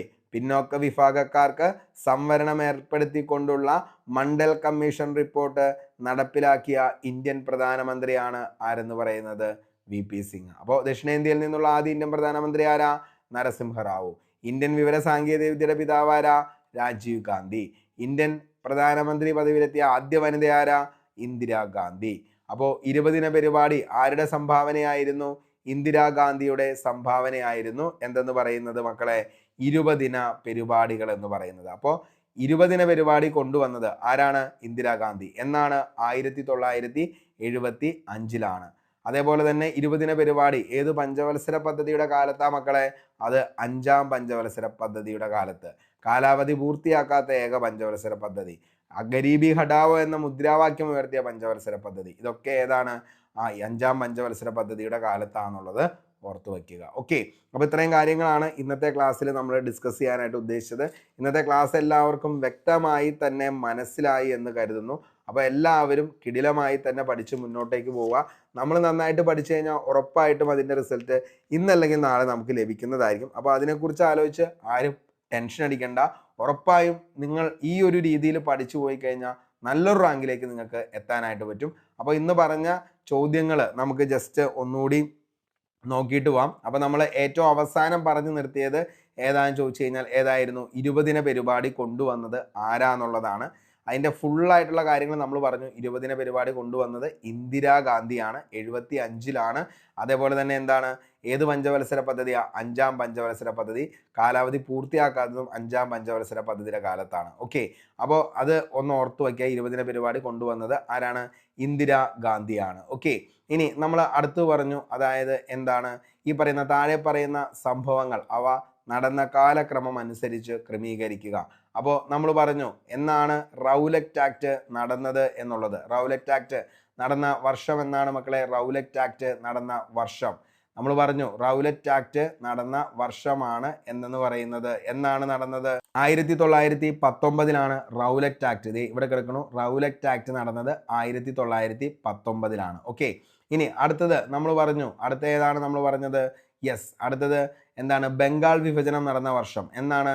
1905-ലാണ് ബംഗാൾ വിഭജനം നടക്കുന്നത്. ഓക്കെ, ഇനി ഗാന്ധി ഇർവിൻ പാക്ട് നടന്ന വർഷം എന്നാന്ന് ചോദിച്ചു കഴിഞ്ഞാൽ എന്നാണ് ഗാന്ധി ഇർവിൻ പാക്ട് നടക്കുന്നത്? അത് 1931-ലാണ് ഗാന്ധി ഇർവിൻ ഉടമ്പടി. 31 മാർച്ച് 5-ആണ്. നെഹ്റു റിപ്പോർട്ട് 1928-ആണ്. അടുത്തത് റൗലറ്റ് നിയമമാണ്. അപ്പോൾ ആദ്യം വരുന്ന ഏതാ? ബംഗാൾ വിഭജനമാണ് ആദ്യം വരുന്നത്. അതായത് 3 ആദ്യം വരേണ്ടത്. അപ്പോൾ നോക്കിയേ, മൂന്നാമത്തെ ഓപ്ഷൻ ആദ്യം വരുന്നത് ഓപ്ഷൻ D മാത്രമാണുള്ളൂ. വളരെ പെട്ടെന്ന് തന്നെ നമുക്ക് ഉത്തരത്തിലേക്ക് എത്താൻ പറ്റും. അപ്പോൾ ബംഗാൾ വിഭജനമൊക്കെ എല്ലാവർക്കും അറിയാവുന്നതാണ്. അപ്പോൾ അതുകൊണ്ട് തന്നെ എന്ത് ചെയ്യത്തില്ല, ഈ ഒരു ചോദ്യം നിങ്ങൾക്ക് ഒരിക്കലും തെറ്റിപ്പോകത്തില്ല. കാരണം 1905 ബംഗാൾ വിഭജനം നടന്നു. ബംഗാൾ വിഭജനം നടക്കുന്ന സമയത്ത് കഴ്സണാണ്. റദ്ദ് ചെയ്യുന്നത് 1911 ഹാർഡിഞ്ച് സെക്കൻഡാണ്. ബേസ് ലെവൽ ചോദ്യമാണ്. അപ്പോൾ തന്നെ നമ്മുടെ ഓപ്ഷനിൽ 3 ആദ്യം വരുന്നത് ഓപ്ഷൻ D മാത്രമേ ഉള്ളൂ. സിമ്പിളായിട്ട് നിങ്ങൾ എന്ത് ചെയ്യും? ഇതിൻ്റെ ഉത്തരത്തിലേക്ക് എത്തുന്നതായിരിക്കും. ഓക്കെ, ഇനി അടുത്തൊരു ചോദ്യം നോക്കിയേ. ഏത് ആക്ട് അനുസരിച്ചാണ് ഇന്ത്യയുടെ ഭരണം ഈസ്റ്റ് ഇന്ത്യ കമ്പനിയിൽ നിന്നും ബ്രിട്ടീഷ് ഗവൺമെൻറ് ഏറ്റെടുത്തത്? ഒന്നും പറയേണ്ട കാര്യമില്ല, ഗവൺമെൻറ് ഓഫ് ഇന്ത്യ ആക്ട് ആണെന്നുള്ളത്. ഓക്കെ, നമുക്ക് സിമ്പിളായിട്ട് അറിയാം.